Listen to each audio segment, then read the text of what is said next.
बिस्मिल्लाहिर्रहमानिर्रहीम। आज के प्रोग्राम के साथ मैं हूं नुसुल्लाह मलिक। नाज़रीन, पाकिस्तान का कौमी परचम पूरी दुनिया में लेकर जाने वाली पाकिस्तान की कौमी एयरलाइन PIA ना हमसे चल रही है ना बिक रही है।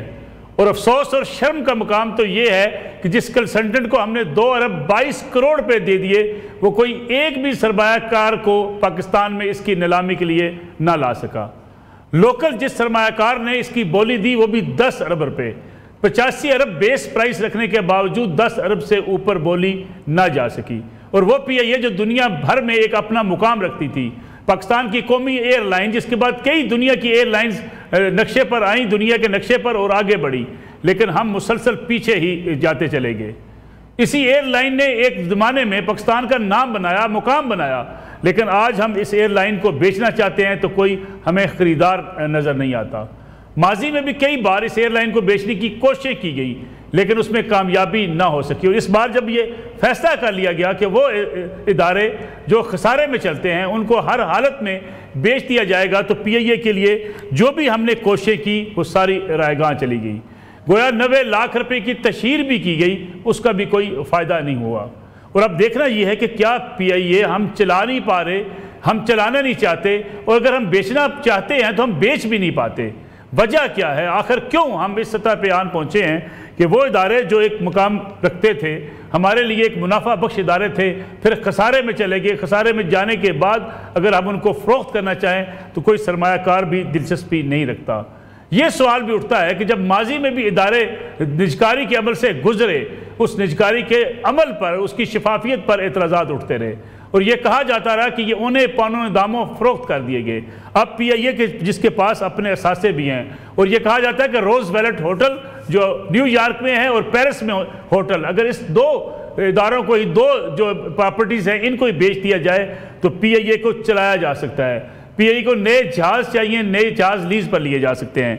PIA के पास जो रूट्स हैं वो दुनिया की बहुत कम एयरलाइंस के पास होते हैं। आज हमें अगर नए रूट्स लेने पड़ें तो बाज़ ऐसे रूट्स हैं जहां मुकम्मल तौर पर अब पाबंदी लग चुकी है, वो नए रूट्स मिल भी नहीं सकते। और बाज़ ज़राए ये भी दावा करते हैं कि अगर आप लंदन हीथ्रो एयरपोर्ट के जो रूट्स हैं सिर्फ उनको ही सामने रखें तो ये $100 मिलियन के रूट्स हैं जो पाकिस्तान की एयरलाइन के पास हैं। लेकिन आखिर वजह क्या है कि हम अपनी कौमी एयरलाइन को आज बेच भी ना पाए। इसमें बात करेंगे, साथ ही साथ जायज़ा लेंगे कि हमारी कोताहियाँ कहाँ पे हैं, गलती कहाँ पे है, और PIA को हम क्यों औने पौने दामों फ़रोख्त करना चाहते हैं। अगर 10 अरब से ऊपर बोली नहीं जाती तो फिर हम करेंगे क्या। साथ ही साथ KPK की हुकूमत भी मैदान में आ गई है, वो कहते हैं कि PIA हमें दे दें। अब सवाल ये पैदा होता है कि KPK की हुकूमत जो पहले ही कर्ज़ों पर चल रही है, जो पहले ही खसारे में है, जो हर वक्त ये कहती है कि हमारे पास पैसे नहीं हैं, तो वो कैसे पैसे लेकर आएंगे और कौमी एयरलाइन को चला पाएंगे। या PIA को निजकारी के अमल से रोक कर वाकई चलाया जा सकता है, इसका भी जायजा लेंगे आज के प्रोग्राम के अंदर। मेरे साथ मौजूद है डॉक्टर शाहिद हसन सिद्दीकी साहब, मुल्क के मुमताज़ माहिर मुआशियात हैं, और उनके साथ तशरीफ़ रखते हैं अब्दुल्ला खान साहब जो कि पाकिस्तान एयरलाइंस के तर्जमान भी है। अब्दुल्ला साहब, मैं चाहूँगा कि आपसे प्रोग्राम का आगाज़ करें। PIA को हमने बेचना चाहा, हमने 2 अरब 22 करोड़ रुपए दे दिए कंसल्टेंट को, कोई गैर मुल्की सरमायाकार ना आया, और जो लोकल जो है जिसने सरमायाकार ने बोली लगाई वो भी 10 अरब रुपए, 85 अरब की बेस प्राइस। आखिर वजह क्या है, PIA ना हम चला पाते हैं ना बेच पाते हैं।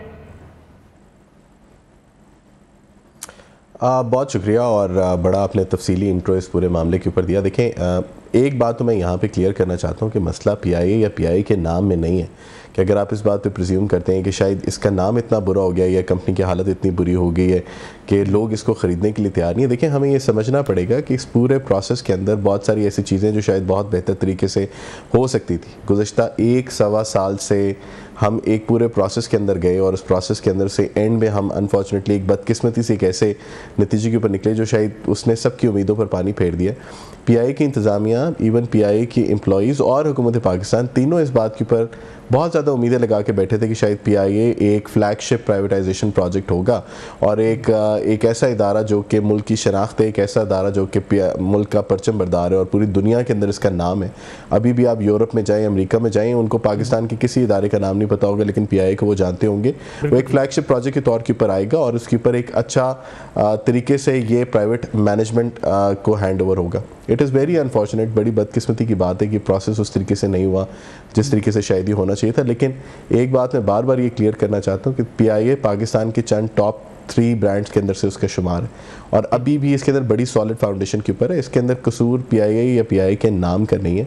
मेरे ख्याल में शायद प्रोसेस को हमें रिविजिट करना पड़ेगा। अब्दुल्ला साहब, लोग सवाल उठाते हैं, वो कहते हैं कि PIA के एम्प्लॉइज़ हों या PIA को चलाने वाले हों, उन्होंने सही तरीके से PIA को चलाया नहीं, जो खसारे का बायस बनी। PIA के अंदर यूनियनबाजी, PIA के अंदर अफराद की ज़्यादा मौजूदगी। क्या ये बात दुरुस्त है कि PIA के पास जो एम्प्लॉइज़ की तादाद है वो दुनिया की एयरलाइन के साथ अगर कंपेरिजन किया जाए तो उससे ज़्यादा है? देखें, ये बात दुरुस्त थी मगर अब नहीं। PIA ओवरस्टाफ्ड ऑर्गेनाइजेशन थी आज से गुज़श्ता 3 से 4 साल पहले तक, जब हमारे पास 20-21 हज़ार एम्प्लॉइज़ होते थे और ये एक रेशो के तौर के ऊपर बढ़ती थी कि एक तैयारी के ऊपर 560 अफराद हैं।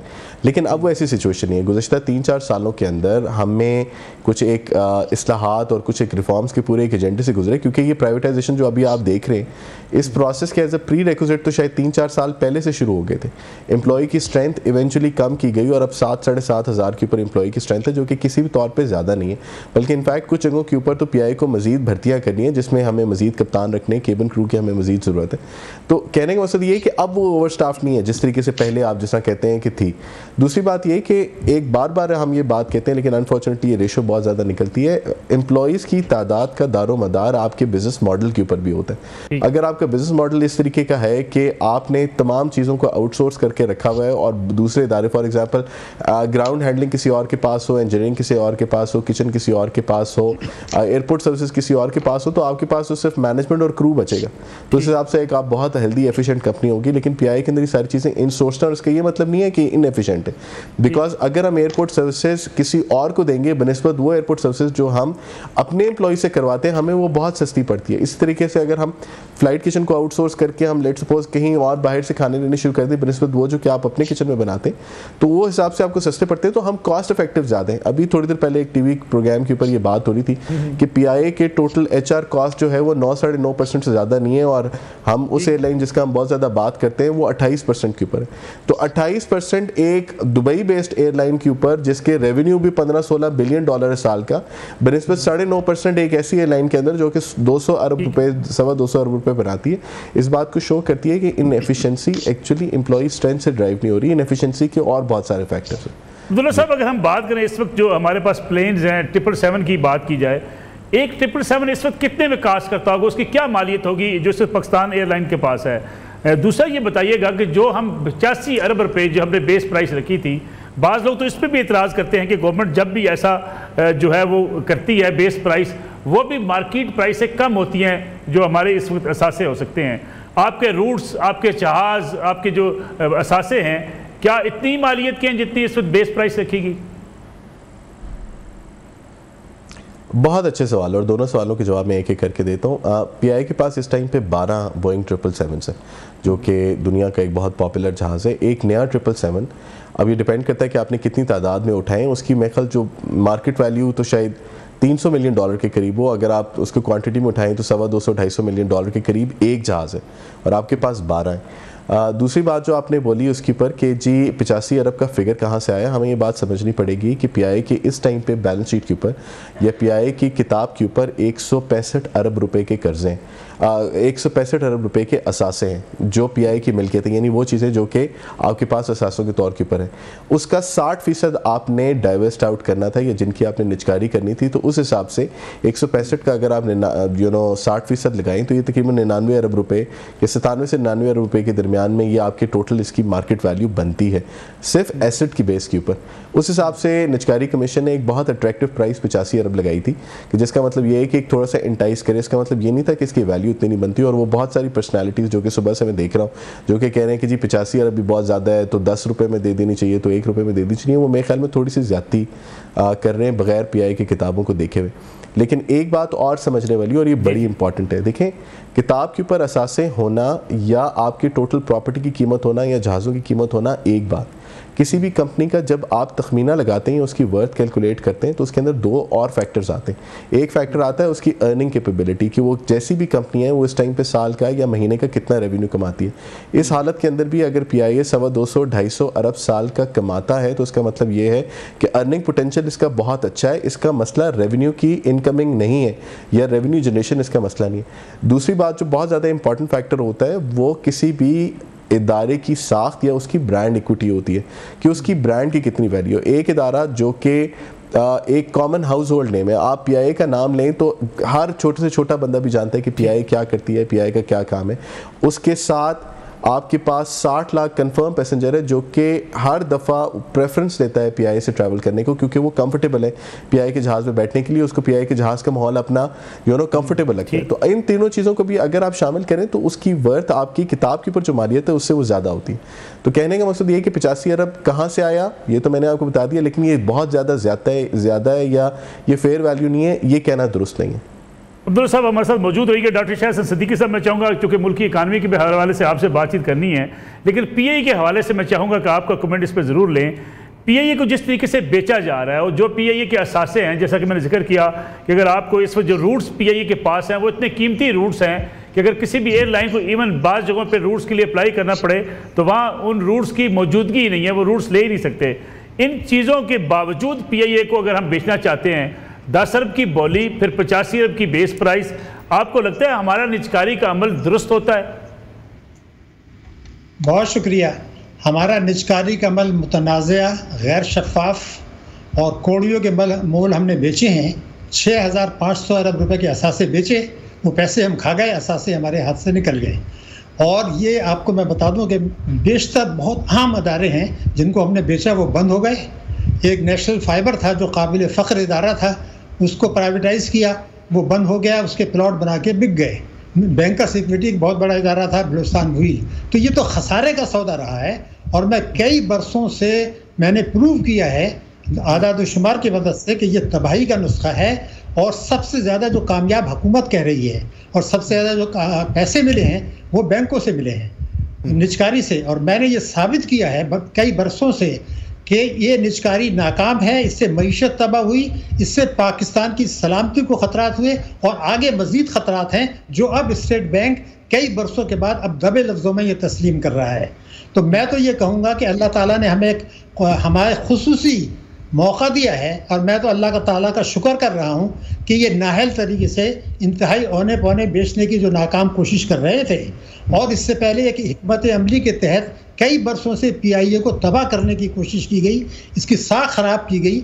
इशरत शौकत अजीज़ ने उस ज़माने में कहा कि $1 में बेच दें, यानी 200 रुपये में। शर्म आनी चाहिए कि वो कहते हैं कि आप इसको $1 में बेच दें। ये एक हमारा काबिल फ़ख्र इदारा है। एक और अहम बात है, कुछ तो आपने नुकात बताए, एक गारंटीड बिजनेस है। ये कब समझ में आएगी कि 25 करोड़ हमारी अल्हम्दुलिल्लाह आबादी है, यहाँ से उम्रे के लिए जाते हैं, हज के लिए जाते हैं, बैरूनी मुल्कों में सफ़र करते हैं, समंदर पार पाकिस्तानी जाते हैं। जो रूट्स हमारे पास हैं, मेरी जो रिसर्च है इसको मुनाफे में लाना मुमकिन है और मैंने इसका खाका भी पेश किया था।